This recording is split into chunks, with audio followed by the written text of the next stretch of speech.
मैं सौरभ राज आज आप लोगों के साथ एक बहुत ही इम्पोर्टेंट जो चैप्टर है सीआरपीसी का वो आप लोगों के सामने डिस्कस करने जा रहा हूँ और कोशिश करेंगे कि इसे इजी लैंग्वेज में समझाएं ताकि जो भी बच्चे सीआरपीसी को जो जिन्हें लगता है कि बहुत ही टफ सब्जेक्ट है, इसे पढ़ना बहुत ही कठिन है, उनके लिए मैं इसे एक आसान बनाने का प्रयास करूँगा।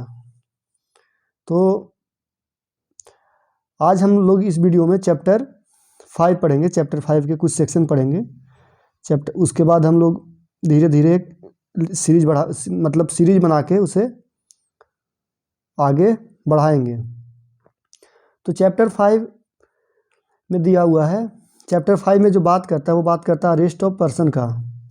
तो अरेस्ट ऑफ पर्सन, सबसे पहले इस सेक्शन को स्टार्ट करने से पहले कुछ चीज़ जो है जिसको हम क्लियर करना चाहते हैं कि क्या होता है। चूँकि जब पहले कुछ चीज़ों को क्लियर कर देंगे तो फिर सेक्शन को हम लोग जब आराम से सिर्फ रीड भी कर लेंगे तो समझ में आ जाएगा कि क्या सेक्शन बोलना चाह रहा है। तो सबसे पहले आप समझिए कि आपको सबसे पहले हम लोग समझाएंगे कि अरेस्ट क्या होता है। अरेस्ट क्या है, तो आम भाषा में अगर समझा जाए तो arrest means apprehension of a person by legal authority so as to cause of deprivation of his liberty. इस चीज़ को समझे, किसी व्यक्ति को उसकी आज़ादी एक लीगल अथॉरिटी के द्वारा लिया जा रहा है। क्यों लिया जा रहा है वो आगे आपको बताएंगे। तो अगर आपको अरेस्ट ऑफ अ पर्सन या के बारे में लिखना हो तो आप इसको लिख सकते हैं। और जब मैं ऐसा कोई बात बोलूँ, जैसे जो भी बोलूँगा वो आप याद नहीं रख सकते हैं, तो जो वेयर एक्ट के बीच में जो लाइनें होती है जब हम पढ़ते थे तो जो लाइन होती है सब जो स्पेस होता है इसके ऊपर और नीचे लिख लीजिएगा ताकि जब भी आप इसे खोलिएगा तो आपको याद आ जाएगा। तो अभी हम लोग बात किए कि अरेस्ट क्या है। अरेस्ट एक प्रक्रिया है जो किसी व्यक्ति की लिबर्टी, आज़ादी को रोक दिया जाता है। किसके द्वारा? एक लीगल अथॉरिटी के द्वारा। और क्यों? एक लीगल काउज के लिए, मतलब एक वैलिड रीजन के लिए रोका जाता है, उसे हम लोग अरेस्ट बोलते हैं।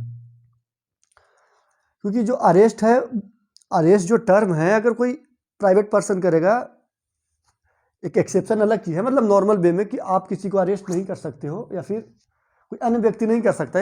एक सर्टेन पीपल्स जो इसके अंदर में आते हैं, जिनको ये राइट्स दिया गया है, आप पढ़ेंगे सीआरपीसी में, वही व्यक्ति किसी को अरेस्ट कर सकता है। तो सवाल उठता है कि रीजन क्या है अरेस्ट करने का? क्या है रीजन अरेस्ट करने का? ये समझिए कि रीजन फॉर अरेस्ट, क्या रीजन होता है अरेस्ट करने का? रीजन पहले अभी हम लोग जानेंगे रीजन, उसके बाद हम लोग वे रख पाएंगे। तो पहला रीजन क्या होता है? पहला रीजन है कि ऑफेंडर मे बी पनिश्ड। पहला रीजन है कि शायद जो ऑफेंडर है उसे सजा मिले। इसलिए भी नहीं होता है कि जैसे आप मूवी भी देखते होगे या फिर कोई जो लॉ स्टूडेंट है कोर्ट में इंटर्न वगैरह आप करते होगे, तो जिस दिन मतलब बोला जाता है कि जजमेंट आने वाला है या फिर फैसला सुनाने वाले, उस दिन व्यक्ति को वहीं रोक लिया जाता है। उन्हें बोल दिया जाता है कि अगर जो जजमेंट है वो आपके अगेंस्ट में आएगा तो आपको रहना पड़ेगा। वो केस में होता है जो पहले से बेल पर होते हैं, पहले से जो जमानत पे होते हैं। तो पहला जो कारण ये है, पहला कारण क्या है कि जो ऑफेंडर है, ऑफेंडर में भी पनिश्ड। दूसरा इसका क्या कारण हो सकता है? दूसरा अरेस्ट करने का कारण ये है, और मतलब ये इंपॉर्टेंट कारण है और वैलिड कारण है कि प्रोहिबिट फ्रॉम अबस्कैंडिंग, मतलब किसी व्यक्ति को भाग जाने के खतरा के कारण अरेस्ट कर लिया जाता है कि कहीं उस पर ऐसा एलिगेशन लगा, जैसे कोई ऐसा एलिगेशन लगा जिससे उनको लाइफ इम्प्रिजमेंट या फिर हैंगिंग या फिर मतलब डेथ सेंटेंस वगैरह कुछ दिया जाए उस एक्ट के करने के बाद। तो वो कोई भी व्यक्ति नहीं चाहेगा कि ऐसा भी अगर हम अरेस्ट होते हैं तो हमें छोड़ा ही नहीं जाएगा, तो इसलिए भाग न जाए, इसलिए उन्हें अरेस्ट किया जाता है। और तीसरा क्या है? तीसरा ये है कि जैसे किसी के ऊपर एलिगेशन लगा है, एक के ऊपर एलिगेशन लगा है और ये एक ऐसा व्यक्ति है, ये ऐसा व्यक्ति है कि एक ऐसा व्यक्ति है कि प्रभाव डाल सकता है, प्रभावशाली है। मान लीजिए कि कहीं का एक बहुत बड़ा बिजनेसमैन है या बहुत बड़ा लीडर है। अब ये इसके ऊपर कोई एलिगेशन लगा है, ए के ऊपर कोई एलिगेशन लगा है ए के ऊपर, तो जब ये बाहर रहेगा और कोई व्यक्ति है बी, मान लीजिए कोई व्यक्ति है बी, व्यक्ति है कोई,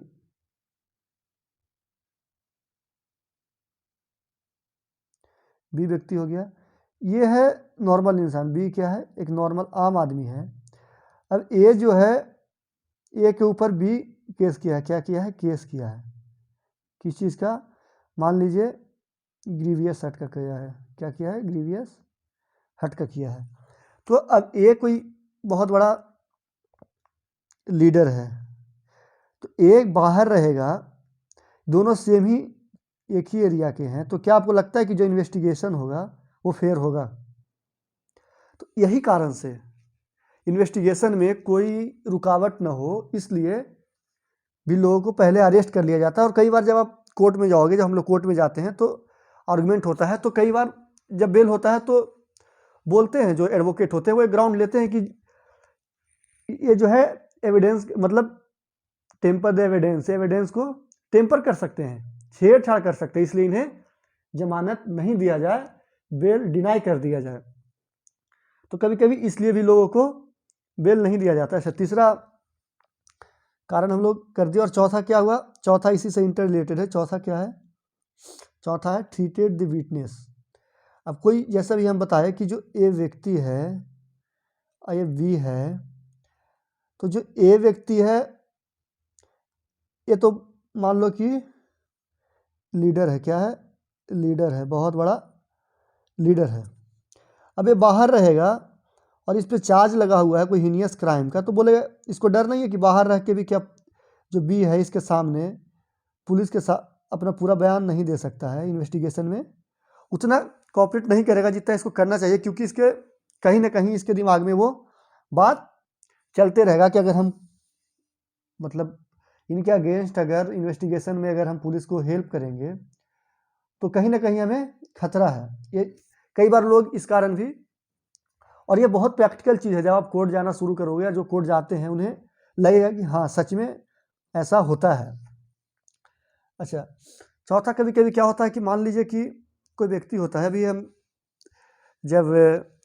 अभी जब दुर्गा पूजा का टाइम था तो हम कोर्ट में ही थे, तो एक आर्गुमेंट चल रहा था, तो उसमें जब आर्गुमेंट हो रहा था तो बोला गया कि एक व्यक्ति था, उन्हें बेल, उनकी बेल एप्लीकेशन पे सुनवाई हो रही थी, तो वो बोले कि जो उनका एडवोकेट थे वो बेल मांग रहे थे कि पिछले जो मेरा क्लाइंट है वो 3 से 4 महीने शायद वो जेल में थे, उनके ऊपर वो लगा था, वो पब्लिक पीस ब्रीच करने का वो चार्ज लगा हुआ था, तो वो बोले कि उनको बेल मिलना चाहिए। और जज बेल देने ही वाले थे, पर जो पब्लिक प्रोसिक्यूटर होते हैं, पीपी होते हैं, उन्होंने बोला कि सर अगर ये बाहर चले जाएंगे तो फिर से दंगा हो सकता है, फिर से क्या हो सकता है, फिर से राइट हो सकता है, फिर से राइट हो सकता है, तो इसलिए इनको बेल नहीं दिया जाए, क्योंकि ये सोसाइटी के लिए एक थ्रेटन है।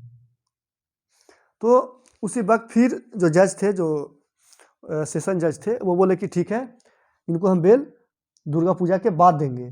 तो कई बार क्या होता है, जो चौथा पॉइंट भी है मेरा वही है कि to stop from the further offence, क्योंकि इनको बेल देने से, अगर बेल देने से आगे का जो ऑफेंस हो, अगर मान लीजिए कि वो गया फिर से राइट होता, तो उस चीज़ से प्रोटेक्ट करने के लिए कभी बार मतलब कभी कभी उनको बेल नहीं दिया जाता और फिर उनको अरेस्ट में रखते हैं लोग, कस्टडी में रखते हैं, ये कहने का मतलब है। अच्छा, अब इसके बाद हम डिस्कस करेंगे कि टाइप्स ऑफ अरेस्ट, कितने टाइप के अरेस्ट होते हैं, क्या डिस्कस करेंगे, टाइप्स, कितने टाइप्स के होते हैं बताइए, आप लोग बताइएगा कमेंट बॉक्स में कितने टाइप के अरेस्ट होते हैं। तो मोटा मोटी ऐसे तो आप इसको कितने भी पार्ट्स में क्लासीफाई कर सकते हैं, पर जो आम तौर पे होता है, पहला क्या होता है, विदाउट वारंट, क्या, विदाउट वारंट, पहला पॉइंट क्या है, विदाउट वारंट अरेस्ट का, बिना वारंट के अरेस्ट करना। अरे दूसरा क्या है, दूसरा ये है कि कभी कभार यहाँ आपको देखने को मिलेगा, पर यह भी होता है कि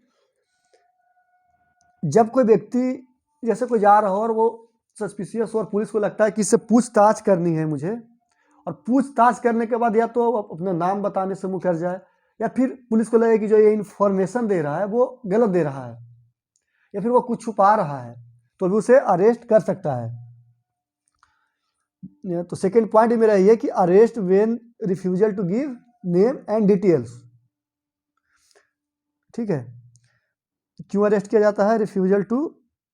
रिफ्यूज करता है, क्या रिफ्यूज करता है? डिटेल देने से। ठीक है, अच्छा तीसरा पॉइंट है अरेस्ट बाय प्राइवेट पर्सन, जिसका हम अभी बात कर रहे थे। हाँ, प्राइवेट पर्सन भी आपको अरेस्ट कर सकता है, इसको हम लोग आगे डिस्कस करेंगे, ये आपका तीसरा पार्ट है, क्योंकि अगर हर पॉइंट को डिस्कस करते जाएंगे तो वीडियो काफ़ी लंबा हो जाएगा। तो जब जिस चीज मतलब जब हम बेरा को रीड करेंगे और जब वो आएगा तो उसको हम अच्छे से एक्सप्लेन करेंगे। अच्छा चौथा पॉइंट क्या है?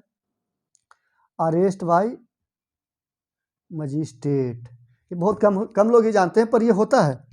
मजिस्ट्रेट के पास बाकायदा ये पावर होता है कि वो जैसे वो रास्ते में जा रहा है कहीं रोड पर, अब मान लीजिए रोड पे कोई ऐसा क्राइम हो गया, फिर कोई ऐसा मतलब व्यक्ति मिल गया जो कुछ क्राइम कर रहा है, जो कि इलीगल एक्ट कर रहा है, तो वो अरेस्ट करने का, जो उनके साथ वो रहते हैं उनको बोल सकते हैं कि अरेस्ट कर लो, या फिर वो खुद भी अरेस्ट कर सकते हैं। तो ये आप समझ लिए कि क्या अरेस्ट का डेफिनेशन है, अरेस्ट करने के क्या रीजन होते हैं, क्या कारण होते हैं, और अरेस्ट के टाइप्स यानी अरेस्ट क्या प्रकार, समझ लिए। इतनी चीज़ आप समझ लिए। अब हम लोग आते हैं बेयर एक्ट पे।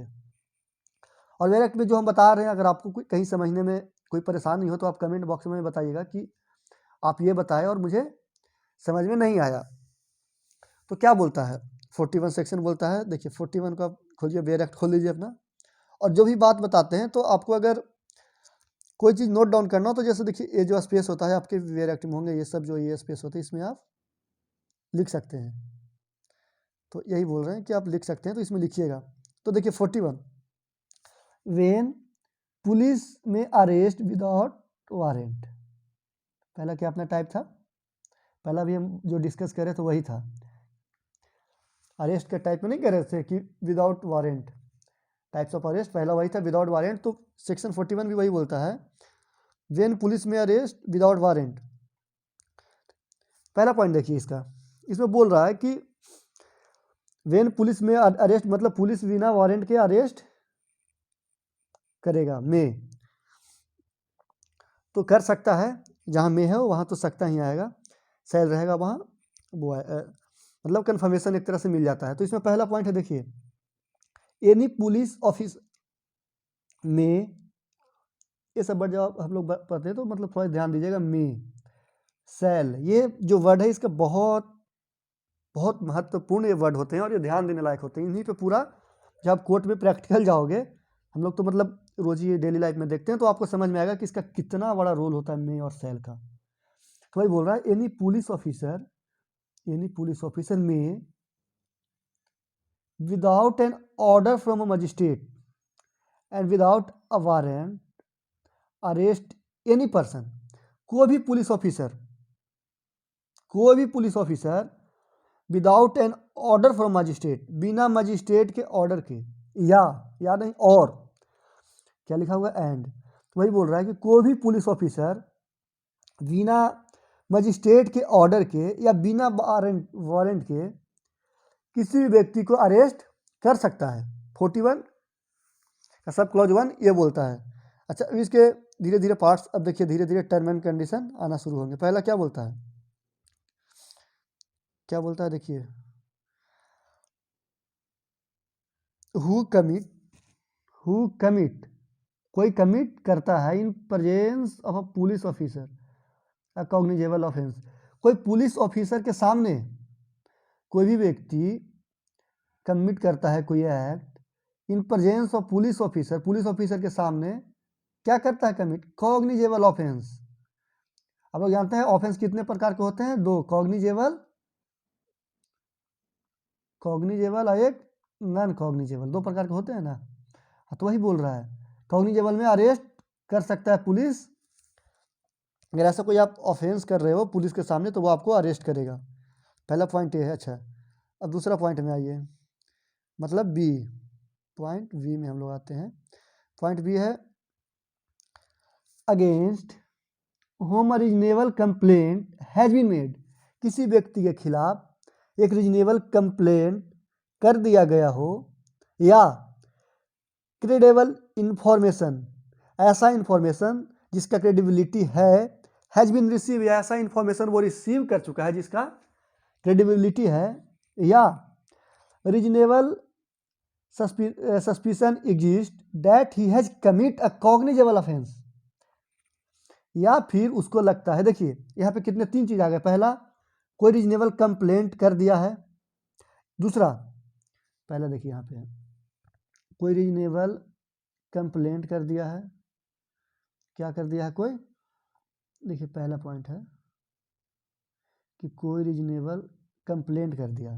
दूसरा, कोई क्रेडिबल इंफॉर्मेशन मिल गया, उनको रिसीव हुआ है। तीसरा है, ये देखिए, reasonable suspicious exist that he has been, उनके पास ऐसा सस्पिशियस एग्जिस्ट कर रहा है, उनको लग रहा है कि ये कमिट करेंगे, क्या कमिट करेंगे, कोई करेंगे कॉग्निजेबल ऑफेंस, ये कमिट करेंगे। और वो ऑफेंस, जो ऑफेंस वो कमिट करेंगे, punishable with imprisonment for term which may be less than 7 years और बीच में भी एक्सटेंड द 7 years, वेदर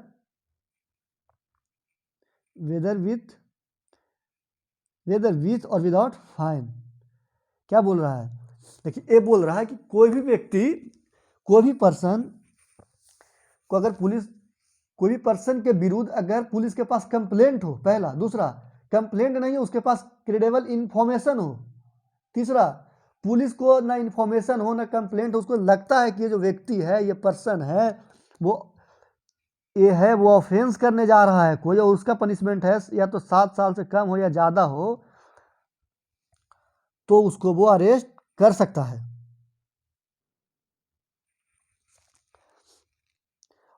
उसके बाद if the following condition are satisfied, अब देखिए क्या क्या condition, if following condition are satisfied. पहला क्या है, the police officer has reason to believe on the basis of a such complaint, information और suspicion that such person has committed the said offence. क्या क्या ऑफेंस, पहला point तो ये हो गया, कोई भी पुलिस ऑफिसर को ऐसा बिलीव होता है कि जो कंप्लेंट है या इंफॉर्मेशन है या फिर ऐसा सस्पिशंस है, वो कमिट होने वाला है, जो उन्हें पहले से पता है, तो उन्हें अरेस्ट कर सकता है। दूसरा पॉइंट क्या है, the police officer is satisfied that the such arrest is necessary, यदि पुलिस वालों को लगता है कि यह अरेस्ट बहुत जरूरी है सोसाइटी में पीस के लिए, तो या फिर किसी भी का कोई भी आगे कोई ऑफेंस न हो जाए, उसको रोकने के लिए जरूरी है, तो वो अरेस्ट कर सकता है। फिर देखिए इसका ए पॉइंट है, to prevent such person from committing any further offence, इसी का बात हम कर रहे हैं कि कोई आगे ऑफेंस ना हो, उसको रोकथाम के लिए वो अरेस्ट कर सकता है। 4, प्रॉपर इन्वेस्टिगेशन ऑफ ऑफेंस, कोई ऑफेंस हो चुका है जिसका वो प्रॉपर इन्वेस्टिगेशन करना चाहता है, उसके लिए भी वो अरेस्ट कर सकता है। अब तीसरा point C, to prevent such person from causing the evidence of a offence to disappear, कोई भी व्यक्ति जिसे लगता है कि एविडेंस जो है किसी ऑफेंस का कोई एविडेंस है, वो डिसअपियर हो सकता है, गायब हो सकता है, टेम्परिंग हो सकता है, छेड़छाड़ हो सकता है with such evidence in any manner, तो भी उन्हें अरेस्ट किया जाएगा। फिर to prevent such person, D देखिए, to prevent such person from making any inducement, threat to promise to any person acquainted with the fact of the case so as to dissuade him from disclosing such fact to the court or the police officer। उन्हें लगता है कि जो offence हुआ है उसके fact में कोई ऐसा प्रॉमिस करके या कोई ऐसा इंड्यूस करके बदला सकता है, तो उस कोई व्यक्ति है वो बदला, मान लीजिए कोई ए व्यक्ति है वो बाहर है, बी व्यक्ति है जिसका एविडेंस होने वाला है, ठीक है, बी व्यक्ति का एविडेंस होने वाला है, या फिर वो कोर्ट में जाकर गवाही देगा, वो बाहर कोई प्रॉमिस कर देता है कि तुम यार ये गवाही मत दो, हम तुम्हें एक कार देंगे या क्या देंगे, मान लो कि बोल देगा XUV 700 देंगे आपको। इंसान का मन मतलब बदल सकता है, इसलिए उसे अरेस्ट कर सकता है ऐसा पुलिस को अगर लगे या फिर उसके पास रीजनेबल डाउट हो तो। अभी आइए point E, as unless such person is arrested his presence in a court where the required cannot be ensured. Unless such person is arrested, his presence in a court whenever required cannot be। कोई भी व्यक्ति को, जैसे police को लग रहा है कि मान लो कि जैसे कोर्ट में हम लोग प्रोसेस में रोज कोर्ट जाते हैं तो देखते हैं कि ये व्यक्ति है, इसको 10 तारीख को, मान लीजिए 10 जनवरी को कोर्ट में गवाही देना है और ज़रूरी है, इसके खिलाफ जो NBW या फिर जो होता है NBW मतलब वो नॉन अवेलेबल वारंट वगैरह इशू हो गया है, उसके बाद भी नहीं जा रहा, मतलब हो गया है और पुलिस को लग रहा है कि ये नहीं जाएगा, या फिर ना, एक उदाहरण दे रहे, या फिर NBW नहीं भी इशू किया है कोर्ट और पुलिस को लगता है कि यार ये व्यक्ति है वो 10 तारीख को कोर्ट में जाके गवाही नहीं देगा और नहीं जाएगा तो पुलिस वाला का फजीहत हो जाएगा, क्योंकि जज साहब बोले थे कि इसको 10 तारीख को लाना ही लाना है। क्या बोले जज साहब कि इसको 10 तारीख को लाना ही लाना है। तो उस कंडीशन में भी कि लगता है कि कोर्ट में जाएगा ही नहीं, अपनी बात कहेगा नहीं, तो उस कंडीशन में भी पुलिस ऑफिसर उसको अरेस्ट कर सकता है। यह पॉइंट ई देखे, and police officer shall record. अब जो हम पॉइंट हम लोग पढ़े कि पुलिस ऑफिसर करेगा, तो भाई तो इतने अगर पावर दे दिए जाएंगे पुलिस को तो फिर वो तो डिक्टेटर हो जाएगा, तानाशाह हो जाएगा, उसके पास इतने पावर आ जाएंगे, ऐसे ही इतने पावर होते हैं पुलिस वाले के पास। तो वही फिर बोल रहा है कि and the police officer shall record while making such arrest his reason in writing. जब भी कोई पुलिस ऑफिसर मतलब अरेस्ट करेगा तो उसका रीजन लिखेगा कि क्या रीजन है अरेस्ट का। अच्छा, अब वीडियो थोड़ा बड़ा हो रहा है तो जल्दी जल्दी इसको हम लोग फिनिश करेंगे, पर जहाँ नहीं आप लोगों को समझ में आएगा आप लोग बताइएगा कमेंट में, उसको हम लोग फिर से करेंगे। अच्छा देखिए, आज मतलब ये 41 तो जल्दी जल्दी में ख़त्म ही कर देते हैं, उसके बाद जो बचेगा उसको, क्योंकि ये इसके बाद सब छोटे छोटे सेक्शन है, यही एक बड़ा था। देखिए ये देखिए क्या है, प्रोवाइडेड डैट, ये बहुत बड़ा रोल करता है दोस्त, जब आप आर्गूमेंट करोगे तो समझ में आएगा। Provided that a police officer shall in case where the arrest of a person is not required under the provision of this subsection, record the reason in the writing for not making the arrest। ये नहीं है कि आप मतलब ये arrest कर लिए तो उसका रीजन दिया, आप क्यों नहीं अरेस्ट किए हो इसका भी आपको रीजन देना पड़ेगा। ऐसा जो ऊपर जो सब सेक्शन में दिया हुआ था कि ये कारण से आप अरेस्ट कर सकते हो, उसके बावजूद भी आप अरेस्ट नहीं किए तो पुलिस ऑफिसर को देना होगा।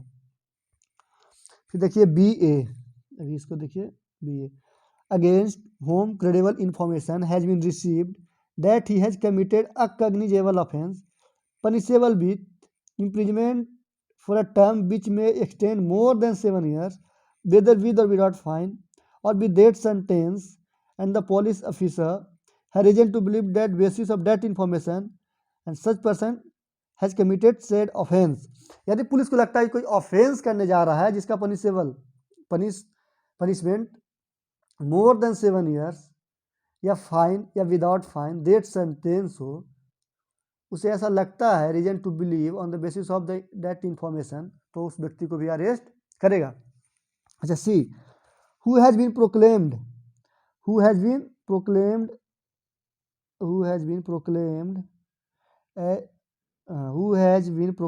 as an offender either under this code or by order of the state government। मतलब जो व्यक्ति प्रोक्लेम्ड ऑफेंडर है या तो इस कोड के थ्रू प्रोक्लेम्ड ऑफेंडर बोला गया या स्टेट गवर्नमेंट के थ्रू, तो भी अरेस्ट किया जाएगा। और इसका दूसरा पार्ट देखिए, और इन who possession anything is found which may be reasonably by suspected to be a stolen property and who may reasonable to suspected having committed an offense with reference to the such things। ये देखिए चीज़ को, आपके घर में क्या क्या बोल रहा है, पोजीशन में क्या क्या, एनीथिंग इज फाउंड विच में रीजनेबली सस्पेक्टेड, सस्पेक्ट होता है कि या तो चुराया हुआ प्रॉपर्टी है, या होता है कि आपने ही चुराया है, तो भी आपको अरेस्ट किया जाएगा। फिर और क्या है, who obstruct the police officer while in execution of a duty. ये देखिए दोस्तों, ये बहुत है। ये देखिए, इस पे हम केस भी था हम लोग के पास कि इसके बारे में बताते हैं, थोड़ा टाइम लगेगा पर इंटरेस्टिंग केस है। देखिए क्या बोला, who obstruct the police officer while execution of his duty और हु हैज एस्केप्ड और attempt to escape from a lawful custody. पहला जो पार्ट बोल रहा है, दूसरा पार्ट पहले समझ लीजिए कि हु हैज एस्केप्ड मतलब जो पुलिस अथॉरिटी या फिर लॉफुल अथॉरिटी से वो एस्केप करने, भागने का प्रयास करता है, तो उसे अरेस्ट किया जाएगा। ये तो समझ में आता है। जो पहला पार्ट है, who obstruct the police officer while in execution of his duty, मतलब कोई पुलिस को ड्यूटी करने से रोकता है, कोई लीगल वर्क वो कर रहा है या फिर कोई ऑर्डर को इम्प्लीमेंट कर रहा है और कोई रोकता है, तो उन्हें अरेस्ट किया जाएगा। ऐसा ही केस था कि एक जो फुचका वाला, मतलब यहाँ जो पानी पूरी होता है, पानी पूरी बेचने वाला एक व्यक्ति था, एक पर्सन था पानी पूरी बेचने वाला। अब वो उसके खिलाफ पुलिस वालों ने केस कर दिया कि ये पुलिस ड्यूटी करने से रोक रहा है। तो जज साहब जब उसको अरेस्ट कर लिया कि इन्होंने मेरे आँख में मिर्ची फेंक दिया था और अरेस्ट कर लिया था, तो जज साहब ने सिंपल क्वेश्चन पूछा, ये केस जब हम लोग डील कर रहे थे, कि क्या एक पानी पूरी वाले के पास इतना पावर होता है कि वो किसी पुलिस वाले को, मतलब ऑफिशियल ड्यूटी करने के, मतलब ऑफिशियल ड्यूटी एग्जीक्यूट करने में ऑब्स्ट्रक्ट करे, मतलब रोके, इतना तो हिम्मत नहीं होता है।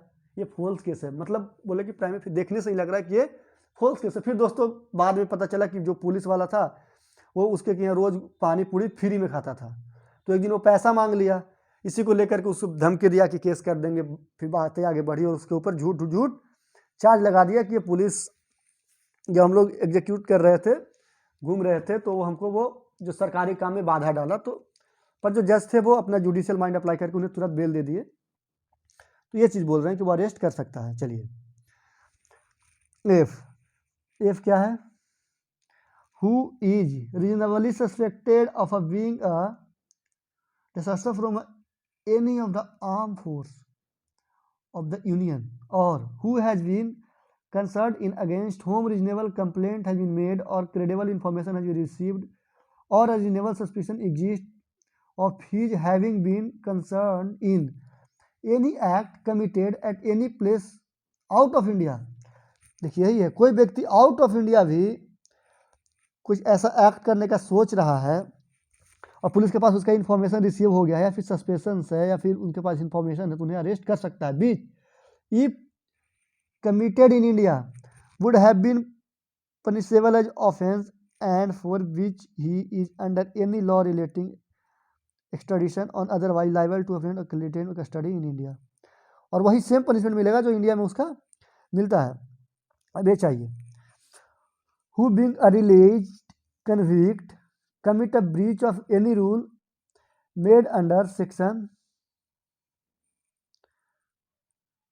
5 of section 356। 356 क्या है, ये 356 है कि मतलब जो ऑफेंडर होता है या फिर कोई पर्सन होता है, जब बेल देने के टाइम उन्हें कोई कंडीशन मिलता है, उसको आप एक बार देख लीजिए।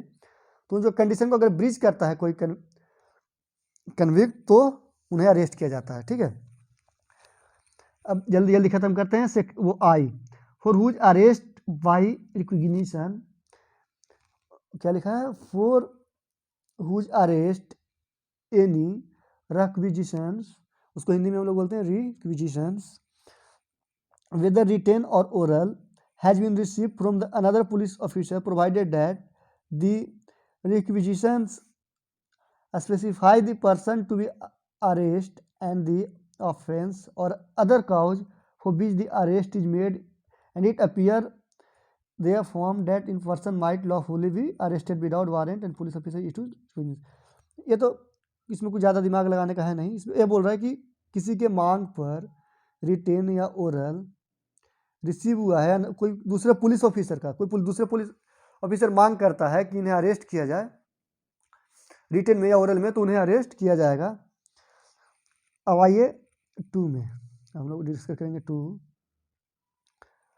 Subject to the provision of a section 42 no person concern in a non cognizable offence और against a complaint has been made or credible information has been received or reasonable suspicion exists having so concerned shall be arrested except under the warrant or order of a magistrate।